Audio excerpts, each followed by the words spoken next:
उत्तर प्रदेश की पीसीएस अधिकारी ज्योति मौर्य और उनके पति आलोक मौर्य का विवाद हर गुजरते दिन के साथ बढ़ता जा रहा है। विवाद की सुर्खियों में आने के बाद आलोक मौर्य ने पत्नी ज्योति पर धोखा देने समेत कई आरोप लगाए। यहां तक कि उन्होंने यह भी दावा किया कि ज्योति मौर्य को उन्होंने ही पढ़ा लिखाकर पीसीएस अधिकारी बनाया। और जब न्यूज 18 ने ज्योति मौर्य से आलोक के इस दावे पर सवाल पूछा तो उन्होंने उन पर तंज कस दिया।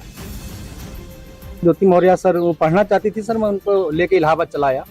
उनको सर मैंने पढ़ाया, पैसे उधार लेके। कैसे मैं छोटा कर्मचारी सर, मेरे पास इतने पैसे नहीं थे, मेरे पिताजी पैसे दिए, मैंने उनको पढ़ाया लिखाया।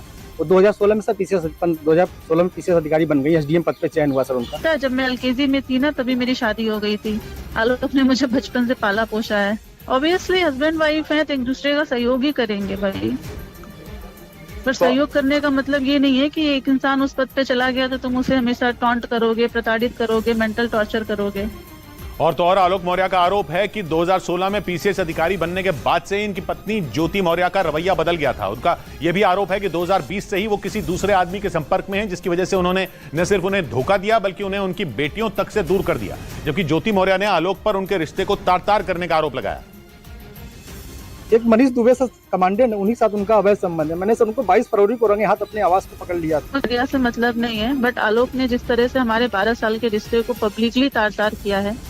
देखिए कितना भी रिश्ता खराब हो जाता है, इंसान अलग होने के लिए लीगली मैं तो प्रोसेस कर रही थी, बट उन्होंने छोड़िए कोई बात नहीं, बहुत पर्सनल है, जाने दीजिए। और आलोक मौर्य के मुताबिक शादी के बाद ज्योति मौर्य आगे पढ़ना चाहती थी, जिसके बाद उन्होंने तंगी के बावजूद उन्हें पढ़ाने लिखाने में कोई कसर नहीं छोड़ी। लेकिन आरोप है कि पीसीएस अधिकारी बनने के बाद उन्होंने न सिर्फ उन्हें ठोकर मार दी बल्कि उन पर दहेज प्रताड़ना का आरोप भी लगा दिया। हालांकि न्यूज 18 से बातचीत के दौरान ज्योति मौर्य ने इस पर कुछ भी कहने से इनकार कर दिया। उन्होंने अपने बाइट में भी कहा कि आज मैं जो सफल हुई हूँ और उसका श्रेय मेरे पति आलोक कुमार मौर्य और मेरे ससुर राम मुरारी मौर्य का है। लेकिन सर आज परिस्थिति ऐसा बन गई कि वही ससुर और वही पति राम मुरारी मौर्य दहेज उत्पीड़न का मामला सर झेल रहे हैं सर हम। और सर यहाँ तक कि मेरी पत्नी सर मेरी जान लेना चाहती हैं। मुझे सिर्फ फोन करके कही है कि ये जांच सब रुकवा दो, नहीं तो तुम्हारी जान चली जाएगी सर। पर्सनल मैटर बताया मैंने, मेरा मैट्रिमोनियल केस ऑलरेडी आलोक के ये सब कहने से पहले से ही मेरा मैट्रिमोनियल केस चल रहा है कोर्ट में।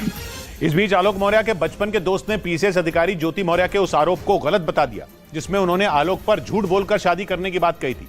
ज्योति मौर्य का आरोप है कि आलोक मौर्य ने शादी के वक्त खुद को ग्राम पंचायत अधिकारी बताया था, जबकि वो पंचायती राज विभाग में एक मामूली सफाई कर्मचारी हैं। इसी बीच ज्योति मौर्य और आलोक मौर्य की शादी का एक कार्ड भी सामने आया जिसमें आलोक मौर्य के नाम के नीचे ग्राम पंचायत अधिकारी लिखा दिखाई दिया। लेकिन इस मामले में नया मोड़ तब आ गया जब आलोक मौर्य के बचपन के दोस्त रामकृष्ण चौरसिया ने ज्योति मौर्य के इन आरोपों को गलत बता दिया। शादी कार्ड हम ही लोगों ने छपवाया था, उस पर कहीं जिक्र नहीं था। इसी तरह गाँव के कुछ लोगों ने भी ज्योति मौर्य के लगाए आरोपों को सिरे से खारिज कर दिया। हमारे गाँव में ऐसा कोई कार्ड नहीं बटा जिसमें ग्राम विकास अधिकारी लिखा हो। लोगों का कहना है कि ज्योति मौर्य के इस फैसले से आलोक और उनके परिवार के साथ पूरा गांव दुखी है। उधर पीसीएस अधिकारी ज्योति मौर्य और उनके पति आलोक मौर्य के बीच चल रहे विवाद पर बात करते करते आलोक मौर्य के पिता फूट फूट कर रोने लगे। पिछले 2 हफ्तों से ज्योति मौर्य और उनके पति के बीच चल रहा घमासान सुर्खियों में है, क्योंकि आलोक मौर्य का आरोप है कि पीसीएस अधिकारी बनते ही ज्योति मौर्य ने उनसे सारे रिश्ते तोड़ लिए। इस बीच न्यूज 18 की टीम उत्तर प्रदेश के आजमगढ़ जिले में मौजूद आलोक मौर्य के गांव बचवल पहुंची, जहां आलोक मौर्य के घर में उनके पिता राम मुरारी मौर्य मौजूद थे। लेकिन जैसे ही ज्योति मौर्य और आलोक मौर्य से जुड़े विवाद का जिक्र हुआ वो फूट फूट कर रोने लगे। आंसू से नहीं गिरता, जब गांव वालों के मुताबिक जब से एसडीएम ज्योति मौर्य ने आलोक के परिवार पर दहेज के लिए प्रताड़ित करने का आरोप लगाया है, तभी से राम मुरारी मौर्य सदमे में है। उनकी तबीयत लगातार खराब होती जा रही है।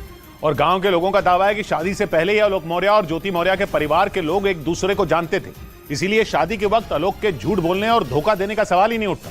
2009 में आलोक मौर्य की पंचायती राज विभाग में सफाई कर्मचारी के तौर पर नौकरी लगी थी और उसके अगले साल यानी 2010 में आलोक के घर वालों ने उनकी शादी वाराणसी की रहने वाली ज्योति मौर्य से करा दी। आलोक मौर्य के गांव के लोगों का कहना है कि दोनों के घर वाले एक दूसरे को पहले से ही जानते थे, क्योंकि आलोक के चाचा दरोगा थे और उनकी तैनाती उस दौरान ज्योति के गाँव में थी।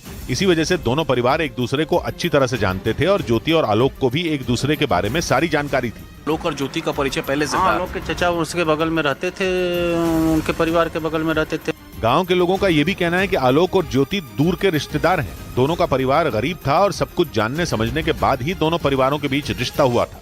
और तो और आलोक मौर्य के गांव के लोगों ने पीसीएस अधिकारी और उनकी पत्नी ज्योति मौर्य के लगाए दहेज के आरोपों को भी गलत बता दिया। लोगों का कहना है कि आलोक मौर्य के पिता राम मुरारी मौर्य एक ईमानदार टीचर थे। और उन्होंने न तो शादी के वक्त कोई दहेज की डिमांड की थी और न ही शादी के बाद। आलोक मौर्य के गांव के लोगों के मुताबिक ज्योति मौर्य को पीसीएस अधिकारी बनाने के लिए उनके परिवार ने पूरी ताकत लगा दी थी। लेकिन जब एसडीएम बनने के बाद ज्योति मौर्य ने परिवार पर दहेज मांगने का आरोप लगाया तो पूरा परिवार हैरान रह गया।